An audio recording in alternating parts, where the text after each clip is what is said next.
আজকে আপনারা কষ্টের সম্মুখীন করছেন। বিদ্যুতের ব্যাপারে বিদ্যুৎ অতীতেও অন্তর্বর্তীকালীন সরকার ছিল, এই সরকারের আমলে এই বিদ্যুৎ সংকট এত ছিল না। এই নিকট ইতিহাস থেকে আপনারা শিক্ষা নেন কেন এত বিদ্যুৎ সংকট। আজকে মানুষের কষ্টের একেবারে ধৈর্যের পাঠ ভেঙে যাচ্ছে।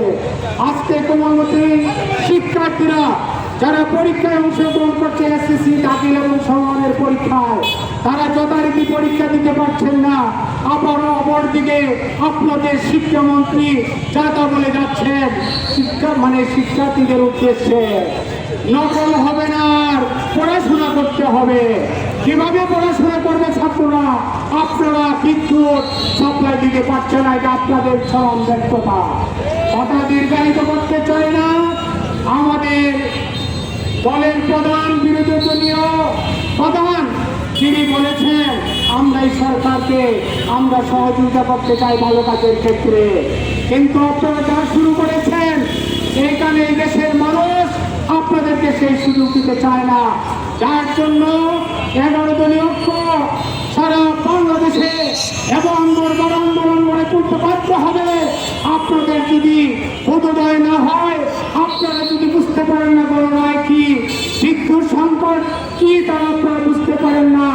এই জন্য আজকে জনগণ প্রস্তুত, আজকে আপনাদের বিরুদ্ধে মাঠে নামতে, রাজপথে নামতে আজকে বাধ্য করছেন। আপনারা পার্লামেন্টে আপনারা যা যা বলছেন, পাগলের প্রয়োগ করছেন। একজন পার্লামেন্ট মেম্বার এই রাজাকার এই সমস্ত কথা বলছেন। অতীত সরকার, আওয়ামী ব্রিটিশ সরকার 1000 জনের 10,000-এর একটা তালিকা করেছিল। এই ব্রিটিশ সরকারের ছিল সর্বোচ্চ পরিমাণ, দ্বিতীয় রেকর্ড পরিমাণ ছিল আপনাদের রাজাকারের সংখ্যা। জামাত ইসলামীকে আপনারা দিয়েছিলেন 37 জন। ইতিহাস ভুলে গেলে হবে না, এই সমস্ত কথাবার্তা বন্ধ করুন। এটা রাজনৈতিক শিষ্টাচার নয়। গায়ের জোরে কথা বলবেন না। গায়ের জোরে আওয়ামী সরকার, ব্রিটিশ সরকার আমাদের ক্ষমতায় থাকতে পারেন নাই।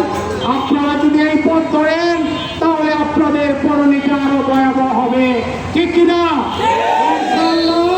বাংলাদেশ জামাত ইসলামী সহ 11 দলীয় ঐক্য আপনারা তাদেরকে রক্ত চক্ষু লাল করে চক্ষু রাঙিয়ে আমাদেরকে এই পথ থেকে বিরত করতে পারবেন না। আপনাদেরকে উদাত্ত আহ্বান জানাতে চাই, গণরায় অনতি বিলম্বে আপনারা মেনে নিন। জুলাই সনদ আপনারা বাস্তবায়ন করুন। বাংলাদেশের সংকট, বিদ্যুৎ সংকট, জ্বালানি সংকট অনতি বিলম্বে আপনারা এটা দূর করুন। আমরা আপনাদেরকে এই আহ্বান জানাই।